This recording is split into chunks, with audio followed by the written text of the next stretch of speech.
Hi, and welcome to Dietless Living 360 Degrees, Overcoming Weight Loss Obstacles with me, your host, Katie Gordon. As a dietless living expert and coach, I help my clients to overcome their weight loss obstacles so that they can lose weight their way and lose it for life. Because it's the obstacles and challenges that we face that have the biggest impact on our health and weight. Because when the pressure's on, when we're under pressure or just plain old flat out busy, that's when all our health habits fly out the window. And it's how we deal with our emotional responses in those times that has the greatest impact on our health, weight, and happiness. And how to overcome weight loss obstacles provides the framework that you need to build your personal health leadership skills so you can maintain cognitive control through those challenging times and not only maintain your healthy habits, but build on them. And with that in mind, I bring in special guests each week to talk about their greatest obstacles and challenges, how it affected their health, their weight, and their happiness, and how they picked themselves up and got themselves back on track and the lessons that they learned along the way. And today we have the very wonderful Joanne Watson. So welcome to the show, Jo. Thank you so much for coming on the show. Would you like to just take a couple of minutes and tell us a little bit about yourself? Thank you, Katie. Hello, and hello everyone who's listening. And thank you for inviting me on your show. I'm just so excited to be here. I can only just sit still. So, as you just mentioned, I'm Joanne Watson. I'm a pillar practitioner from Calm Animals Australia, and I fix naughty pets. And naughty pets are pets that might pee or poop on the carpet, or they bark a lot, or they want your attention whilst you're trying to work, and that's become a problem with working from home, people doing that so much these days. But also it's about fearful animals that are a danger to themselves and to you and to others. But really, it's anything that your pet or your animal is doing that you don't like. I can help with that. I do this through the Pillar Code program. It goes for 12 weeks. Animals are really good at picking up signals from us. We think we're really good at hiding things from others, but we don't fool animals. They can pick up on our changes and they know if we've had a bad day at work, even if we put on a big smile as we come through the door. And there's just so much more they pick up. They have support dogs now. I don't know if you know about this, Katie, but they have support dogs for people with epilepsy. And the dog knows when the process of an epileptic fit has started, and it alerts their person so that they can get to a safe place or take their medication or whatever it is that they do in their plan that works for them. And the dog picks up the changes well before the person's aware of the signs and also before diagnostic tools can pick it up. But they're also testing out, and I find this absolutely fascinating, that they're testing and trialling the use of dogs to be able to sniff out cancers now as well, particularly with their person. Yeah. Again, the animal picks up the changes way before our diagnostic tools or the person notices the changes. So that means things are caught really early on in the process, and that has to lead to better outcomes. Yeah.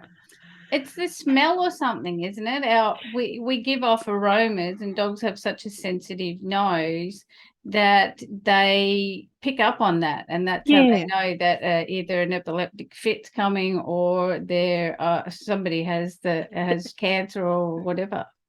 Yeah, yeah. And they're also, all animals are really good at picking up on the energy that's coming from our body. So when that changes, they start looking for reasons as well. So when an animal is behaving naughty, in the Oxford Dictionary, naughty means badly behaved or disobedient. So basically, if your animal, your pet, isn't behaving how you want it to, according to your list of rules, then they're naughty and badly behaved. So it's that dynamic of the energy that the animal is picking up from you and that I'm actually working with. Because you know how sometimes you see people talking or someone talking to someone with not very good English, Yes. and the first person starts speaking louder and slower to try and help the second person understand.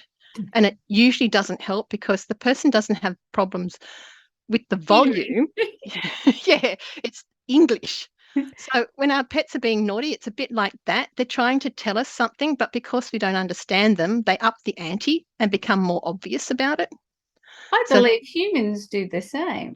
well, I didn't want to mention that, but you know, I can work with humans too. Yeah. So I'm kind of a translator for the animal. Oh, I And if like that.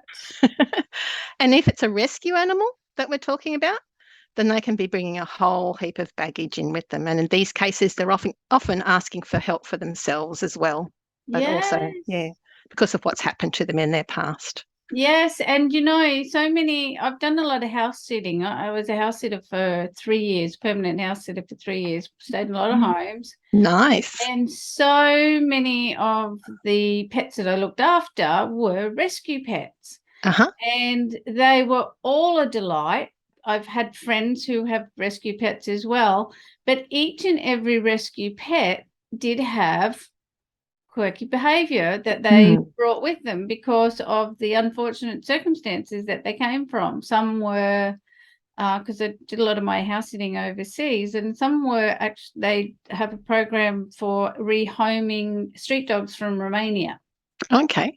So they were quite, I house sat for or met 3 dogs that actually came from Romania.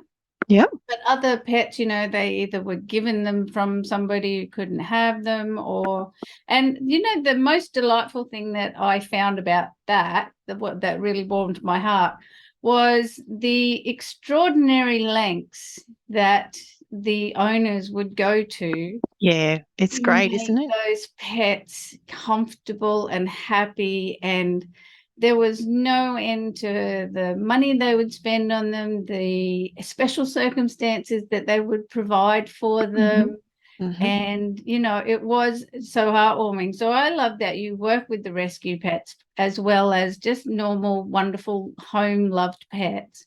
But I think the rescue pets, because we don't know their traumas that they've come through. I've got a Yep. friend in France. She just collects pets from the street. If she sees a pet somewhere, she just brings them home. And that is so wonderful that you do that.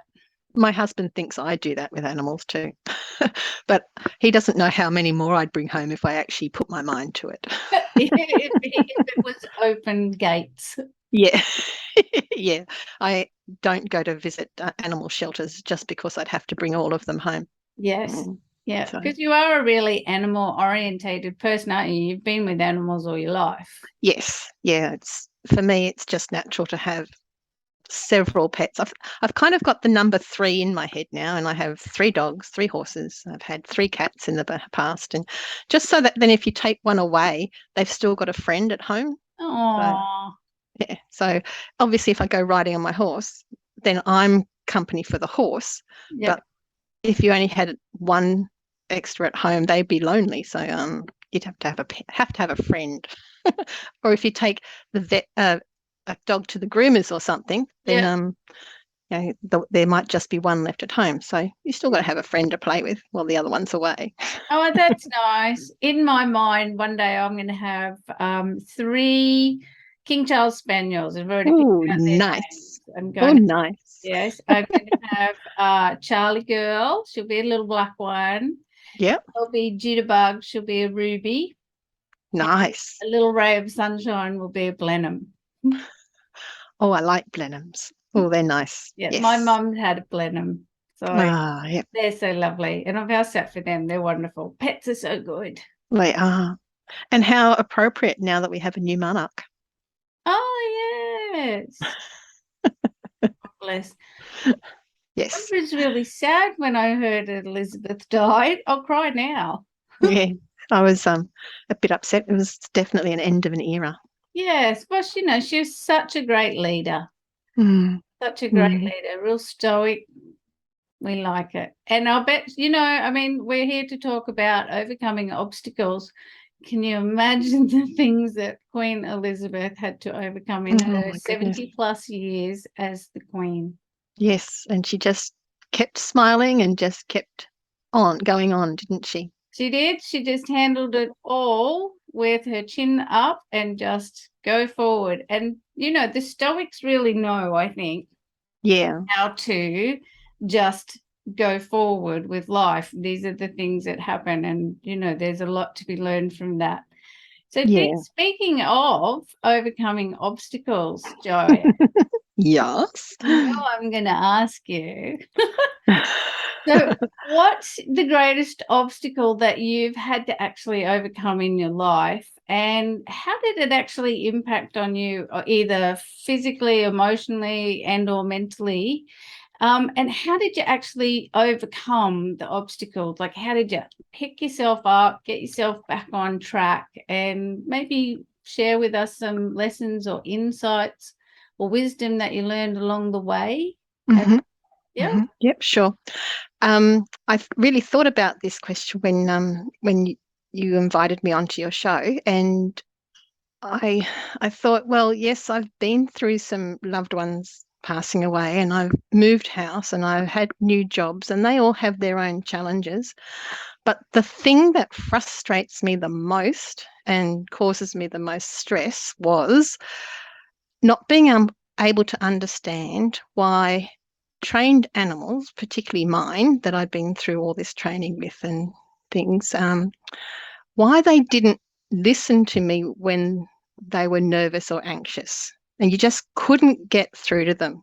It's that frustration and that stress because you feel like there's people you can go to and talk to when you have to move house, and you've got a list of things that you need to get done, and you can go through them.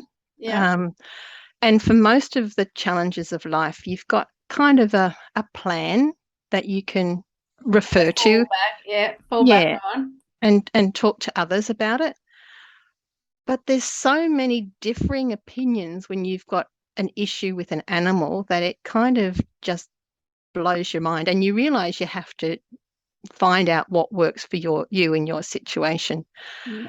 Um, so yeah, I this particularly became evident to me when I ride horses, as we were Yeah. discussing, and several of mine have been a racehorse in a previous life, as in like Oh, right. I've Trotters got or races. mainly gallopers, Yeah. yeah, and they can be really highly strung animals. Yes. So horses that are off the track can be afraid of many things, and that could be someone bending over to pick up a stick or a broom because they might think it's a whip because they're Yeah. so used to whips, or loud noises, or rubbish being blown around by the wind, or just the sound of the wind in the trees, and heaps of other things. Now, it won't come as a surprise to anyone to know that a racehorse is trained to run and to run fast. Yeah. And sometimes it seems like a really good strategy to the horse to, when they're scared of something, to run away from it really fast. To just take off. And that's not usually a good idea from the person's point of view, whether you're on their back or on the ground. Yes. So, yeah, if you're on their back, it can make training and riding the horse really difficult because they're always looking for an escape route, and they're Mhm. always got their attention somewhere else because they're looking for the problem that's about to, like a saber-toothed tiger that's about to jump out from Yeah. behind a tree or something. And so their attention isn't on you and what you're trying to do with them. They're not And relaxed, are they? not Really? relaxed, and they're not nice to ride because No, they're jumping around, and yeah. So because they've been um trained to go a certain thing, which is run like the wind for mm, a short distance from, go from standstill to. but when you're on your back on their back, it doesn't seem like a short distance. It can seem like a very long way. Oh, yeah, I imagine. Well, there's no finish line for them there, No, is there? is it? No. And so also when you have an animal that you love that's obviously in distress, you want to help them. Yeah. And it's really depressing not being able to help them. And that just can build a lot of stress up in, well, it did. It built a lot of stress up in me and a lot of frustration up in me because I kept running up against this problem. And because I've had several ex-race horses over the years, it was proving to be a really difficult nut to crack for me. And it wasn't just a training or a fitness problem. You could work them until they were tired, but every day you'd have to work them for a bit longer because Yeah. otherwise, because they were getting fitter in the process.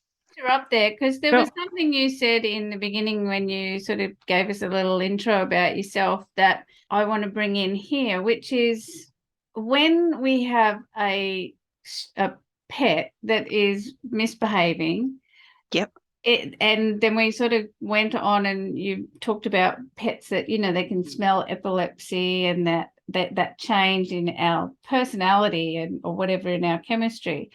And I think what you were saying too was that when a pet is misbehaving, our chemistry changes because we start to get a little bit anxious about it, or maybe we're a bit angry about it, or Yep. we're a bit whatever. We're having an emotional response to it, whatever that emotional response is. Yep. Which then Yep.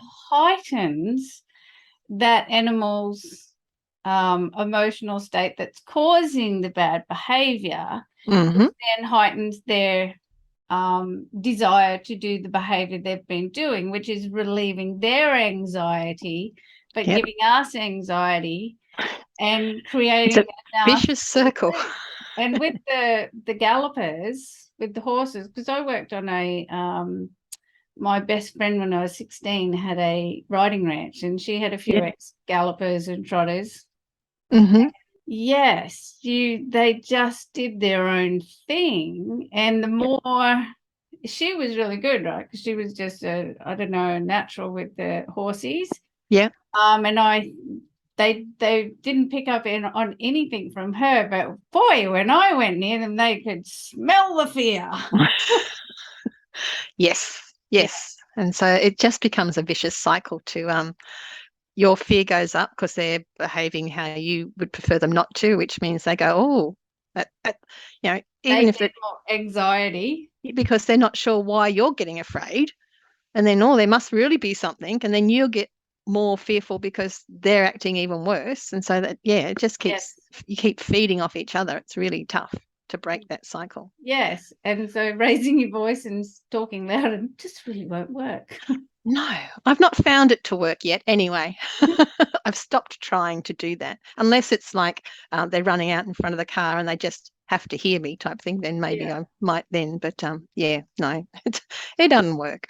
So tell me, with the horses that you have, with the ex-gallopers, Yep. and because you did train horses, you've shown animals in the Hmm. Royal Easter Show and those kinds of things. So I'm guessing this is where your frustration was, because you were working with animals to show. Not always, but you've always had animals, but Yeah. Yeah. because you're what you're saying to us is that that became a huge obstacle for you, that you were working with the pets, working with the animals, and doing all the right things that you meant to do to train an animal, Mm. Yeah. with all the love and care and tenderness that goes with that, as well as the steps that you do, but Yep. you weren't getting a response.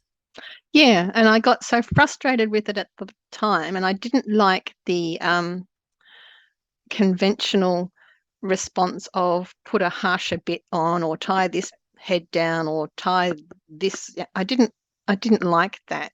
So I stopped showing for ages. And it wasn't until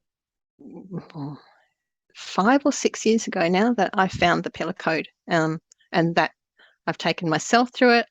Then I've taken all my animals through it, and it's Yeah. just amazing the difference in them now. Yeah. I can take my current thoroughbred out, Speedy, and he and he used to be really quite difficult to ride when it got windy, Yeah. but now he's fine. I don't know how he'd go in a cyclone, but I wouldn't be wanting to ride in a I was cyclone, I don't think. just gonna say probably not likely to be out there. No, so I'm probably not ever going to find out. I hope. um, but yeah, no, he's great in the wind now. He's just calm. He's just a lovely ride these Yeah. days. He doesn't worry about um, chip packets blowing past him anymore, or a leaf falling off a tree. It doesn't worry him. Yes. I can even carry whips on him now. I don't use them, but I can carry them. Yeah. And he doesn't have freak out or anything. He's Doesn't make fine. a response. Yeah, yeah. I even can do the stock saddle thing and have, a dryser bone rolled up at the front of the saddle and saddlebags at the back and a billy attached and Oh yeah, clang, clang, clang. yeah, he doesn't mind any of that anymore. He's really good. It's Oh, really good. that's so good. Yeah. Tell me though, how did like that was obviously over an extended amount of years of you working with animals, struggling with some of them, Hmm. and like how was that because it is annoying. Well, annoying is probably not even the right word. Frustration, I think, was your word. It's a frustration, especially when it really was not just your hobby. It was showing animals is really a full-time job, isn't it? Pretty much. Yeah. Yeah. Yeah. And so you were living with it day in, day out. You were getting a lot of asking a lot of people for Yep. advice, which I imagine were other pet owners, horse people, Hmm. vets, Yep. trainers, getting all the advice, not getting the results that you wanted.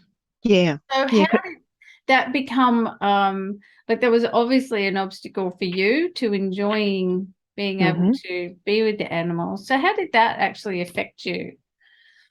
Well, the stress and the annoyance built up, and I was cranky, and yeah, I found it was difficult to enjoy myself because I was always trying to work out the answer to the problem. I never was diagnosed as clinically depressed, but looking back, I was depressed, Yeah, because you definitely. were trying everything that you knew, right? Yeah, yeah, because it wasn't just for anyone who, sorry, for me and my horses or my dogs. It was if people had asked you for help because they were having difficulty, it was difficult. Sometimes it was difficult to help them as well because they were bouncing up against similar problems and stuff. Yes, yes. Mm.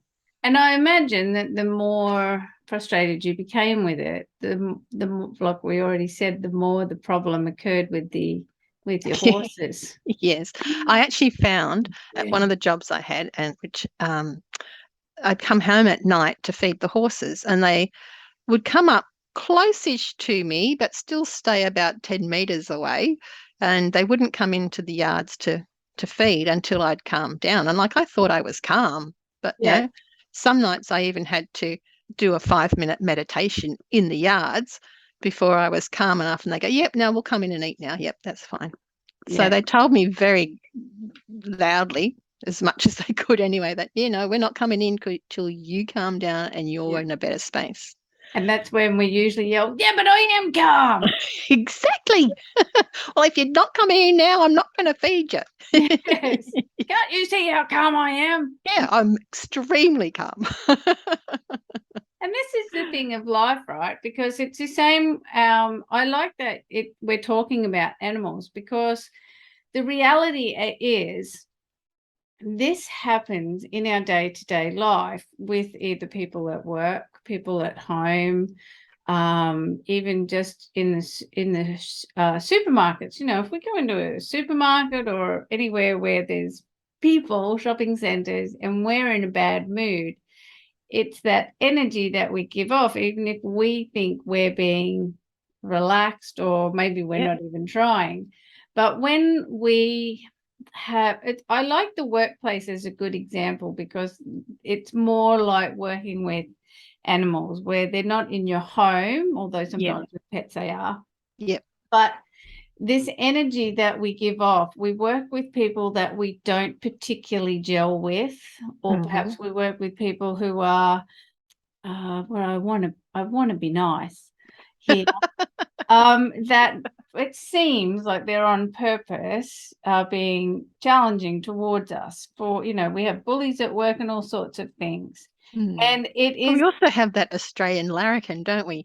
This yeah, stirrer who just yeah, likes to stir things up a bit too. So, yep. yeah. And for some people, that's like, oh, there they are again. And we try and hold our head up, or, we try and be calm on the outside, but there's that instinct or that smell or whatever it is that's Yeah. coming off us. And I think this is where I really like what we're talking about with animals, because it is really the same for humans, and it creates so many problems for us. So thinking about animals, I'd like you to give us 3 tips, if you like, or perhaps just pieces of advice on how to, or for somebody who's not done the work that you've done, but just has a challenging pet. 3 pieces of advice on how to change out the energy they have that may help change the response that they're having from their pet. And I'm hoping that perhaps those 3 pieces of advice will just naturally transfer over to people that are listening and having challenges with other people. The best way is to bring more joy back into your life and more balance. We all know that we're looking for a life-work balance, but usually it's because we haven't got enough joy in our life, and that can create a lot of stress in us. So that's different for different people.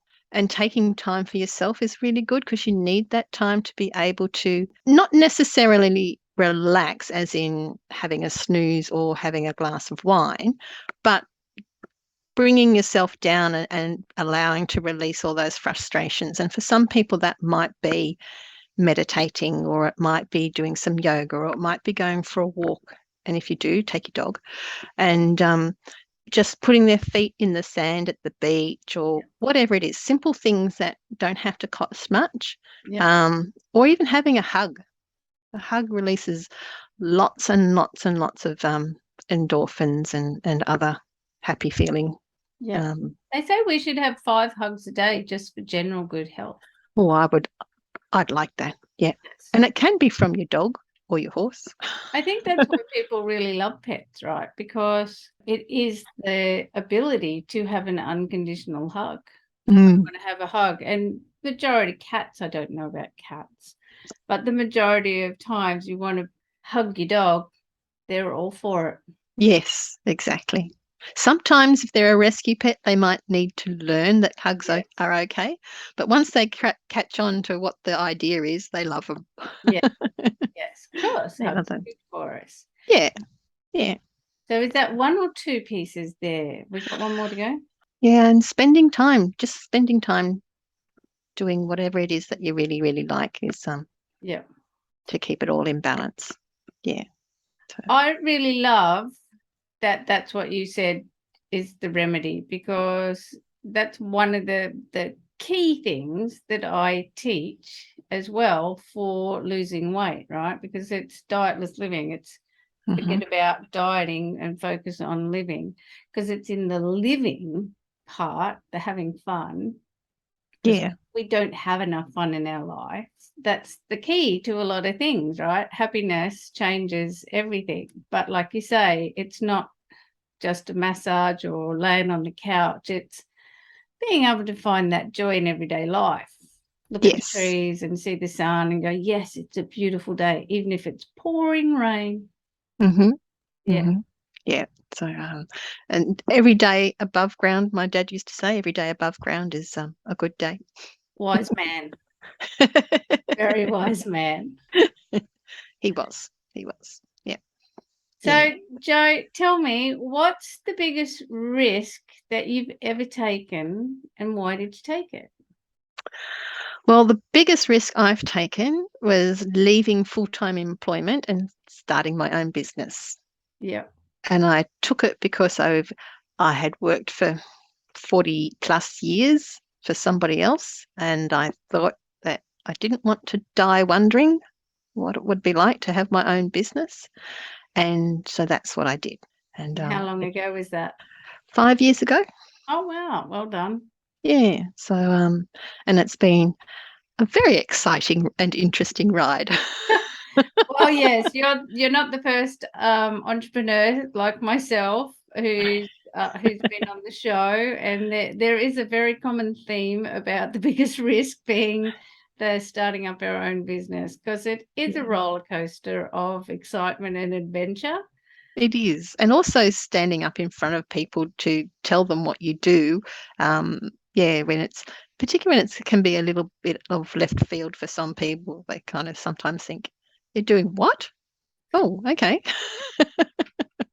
Yeah. So I'm not. I used to be. I'm learning to love it, but I didn't used to be very comfortable in the spotlight. But I'm still learning to love it, to be honest.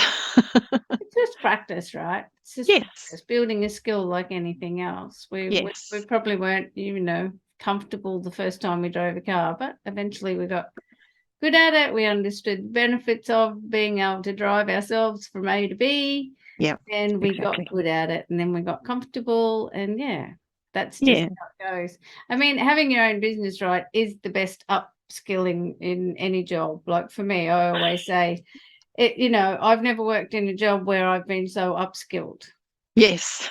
You have to learn so many different things, and personal growth is at the top of it. Yes, definitely. And sometimes personal growth can be confronting. Well, that's the main thing, right? So when you think about the obstacles of life, personal growth is the most confronting because we just want to stay in our box and Mm, be in our comfort zone. yeah. But if you want something, then you have to grow and you have to step outside of that. And that's where people go, oh, ooh, do I really want to? Do I And they really focus want on to? all the things that could go wrong. And so, yeah, so I think that makes them more likely to happen if you're thinking about all the things that could go wrong. Well, So, I that's think, where your attention and focus is, isn't it? yeah, yeah. And if So, you if we come back to our earlier conversation about the pets, well, it's that heightened inner energy from us mhm, that it's the same thing with life as with pets. Life picks up on how you're feeling. yes, exactly. Everything that you come into contact with, people and situations, circumstances, opportunities, all tend to have the same resonance. Mm, yes, yes, exactly, exactly. Yeah.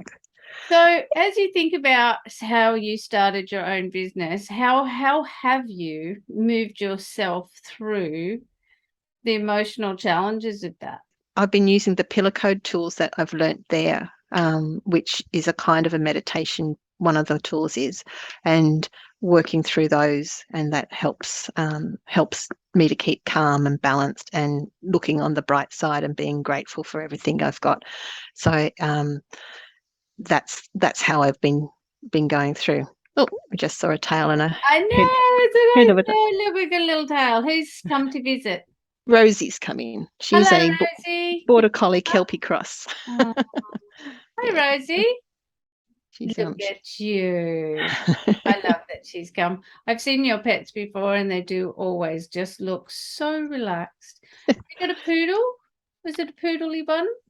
Yes, he's outside at the Yeah. moment. I've Yeah, seen him in other times we've been on Zoom together, and he does like it, but he's kind of like one of those annoying ones, people, dogs that want your attention all the time, but he doesn't want it all the time, and he just comes for the occasional cuddle, and so then goes yeah, away. the times I've seen him, he's just kind of been really calm and relaxed, sitting there taking the attention that you give him, and then you just wander off. As long as he could have a pat, then yes, he's Yeah, fine. we all like acknowledgement. We do, we do. Yes.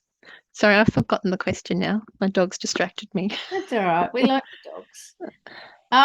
Well, I was asking, how did you, because it is emotional getting Oh, through yes, that's right. Yes. So, being a business owner and all the things that you have to do. So, and you've said you use some of the tools you have from the pillar but, code. but mainly feeling like I even write lists of things that I'm grateful for, so that when I'm feeling a bit down, I can look at that list and Yeah. work out, remember what is I'm doing things, and I mean, everywhere I've planned things, I've got the reason why I'm doing stuff, so that I think we call it reason for getting out of bed. Yeah. So just so you remember when you're not as bright and perky as you are on some days. Yeah. And that's normal, right? That's a Yeah. normal human thing. I don't know many people, if any, that bound out of bed every day going, yippee skippy. We just aren't wired that way. No, exactly. Exactly. We are actually wired to look and find the negative, because it was Yeah. what helped us stay alive in the Yeah. past. So yes, it's but it doesn't help us in the long run. Well, I've always, my opinion on that has been that that part of ourself has kept us alive. It has done a very wonderful job. However, its strategies are very short-sighted.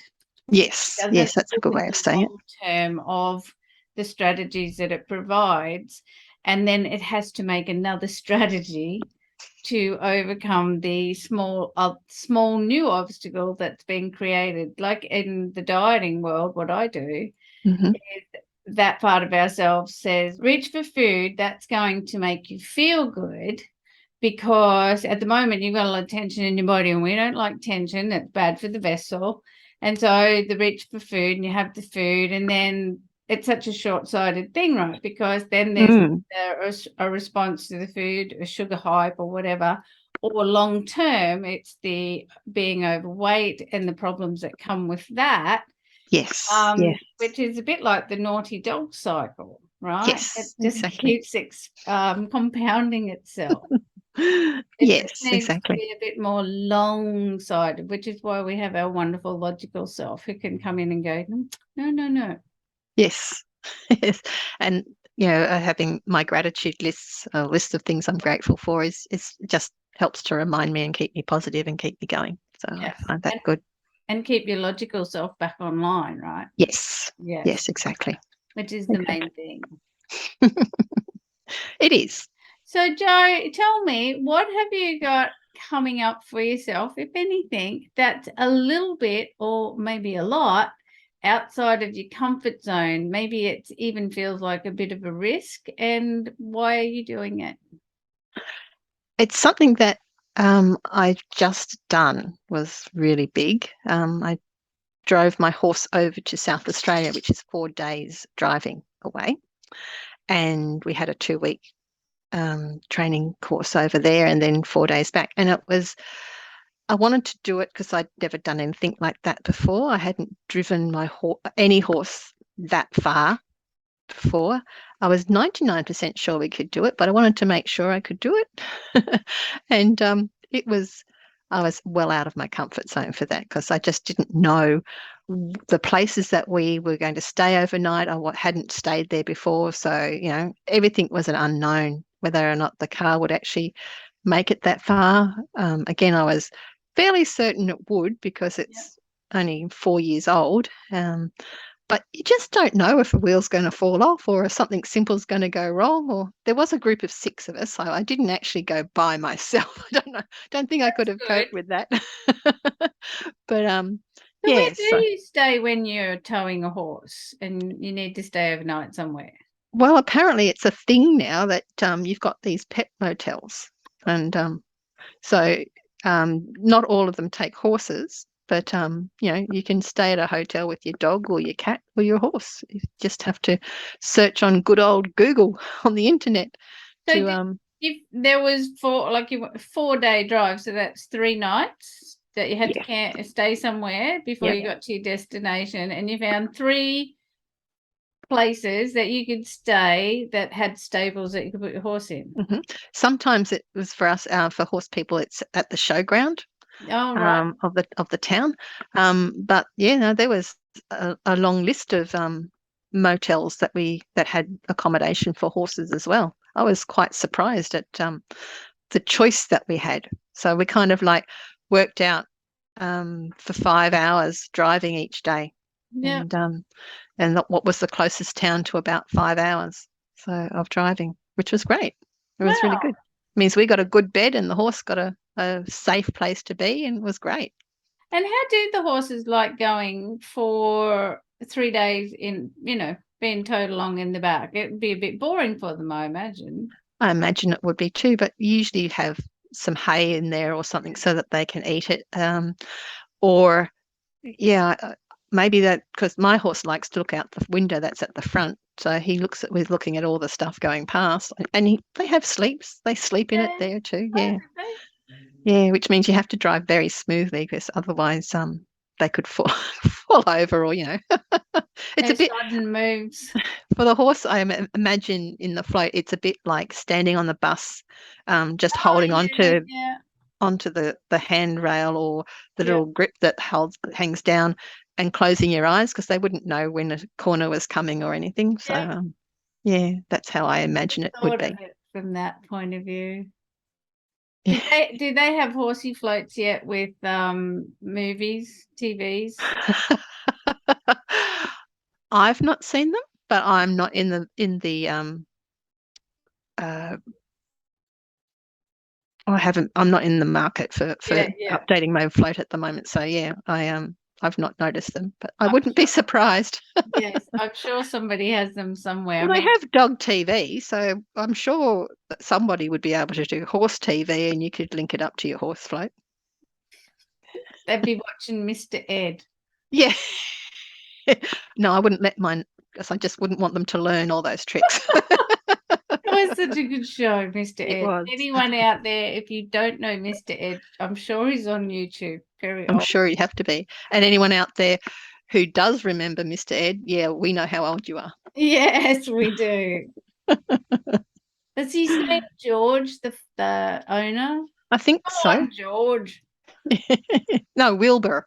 Wilbur. Oh, Wilbur. Wilbur. I think George was his boss or his neighbour, but there was definitely a George in there. But I'll have to Wilbur. I'll have to go and have a look on YouTube for that. Yeah. Hilarious.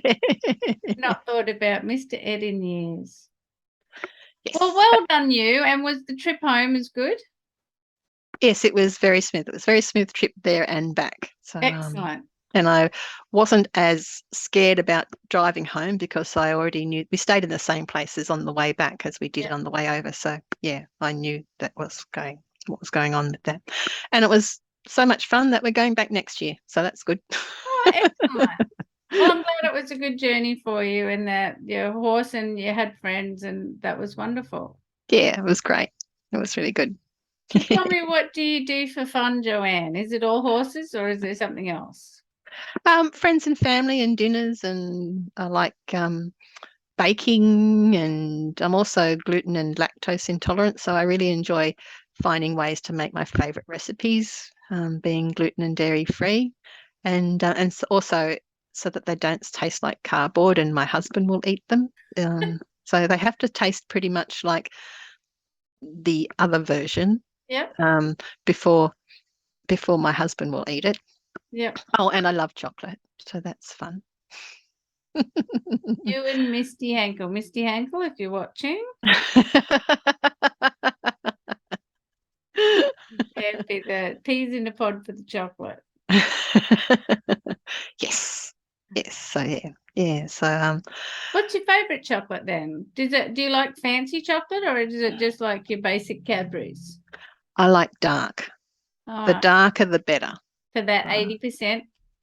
yes, and I think there's a 95% around in some Right. brands. And yeah, I like dark. Are you a connoisseur of chocolate? I don't think I'm a chocolate snob in that I don't only eat one brand of chocolate, but there's not very many that do 70% and over Yeah. in the for the darkness. So Okay, have 70, you had Belgium chocolate or are there, private little are they called chocolatiers? I think they might be, yeah. Chocolateurs? You Sound, ever sounds fancy enough for them to be called chocolatiers. chocolatiers, it's like a mouseketeer. It's chocolate.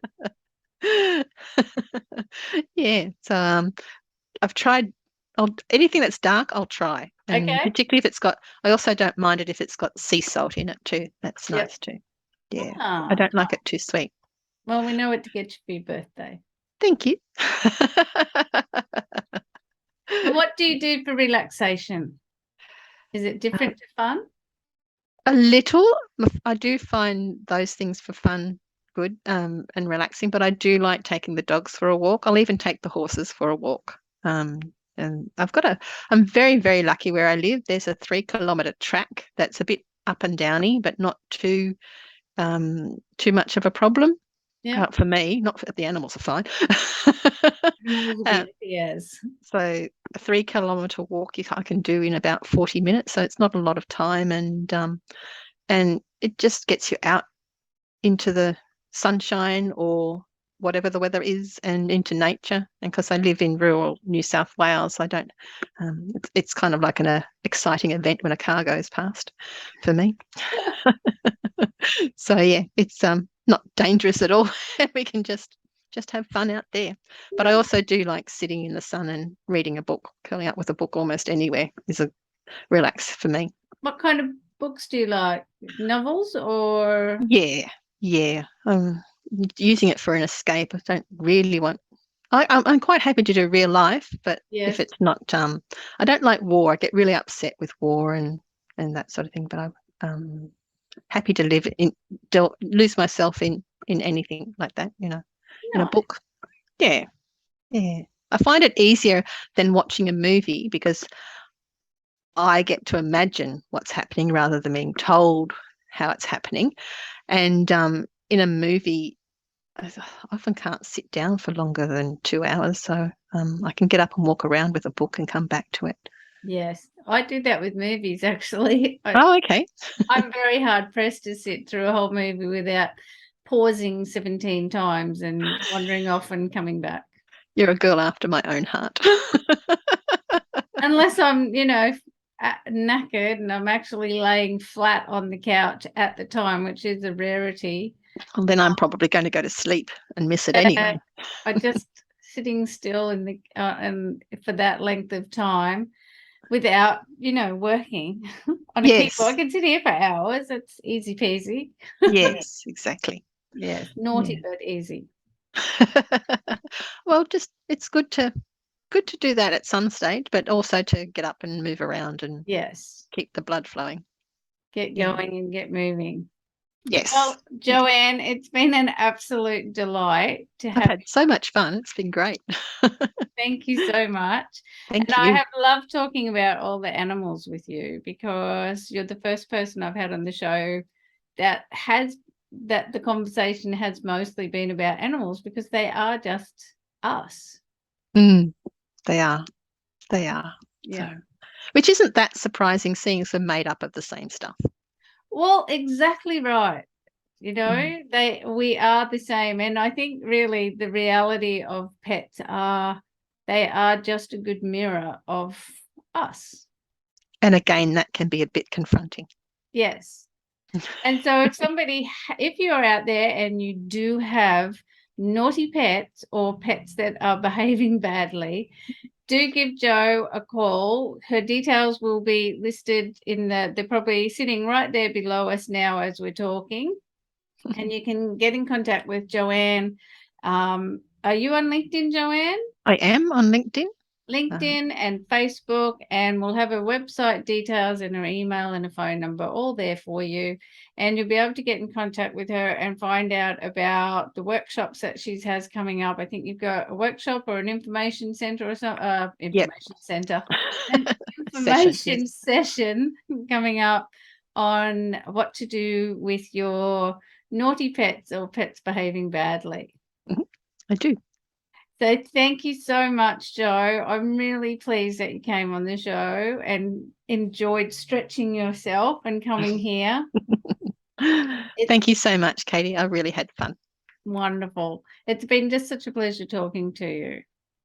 And thank you to everybody who's watching or listening today. If you do need any help overcoming the challenges in your life that are impacting your weight, your health, and your happiness, please just send me an email and let's just get together and get it sorted out now so that you can get on with enjoying the life that you've been looking for. So bye for now, everybody. I'll see you in the next episode.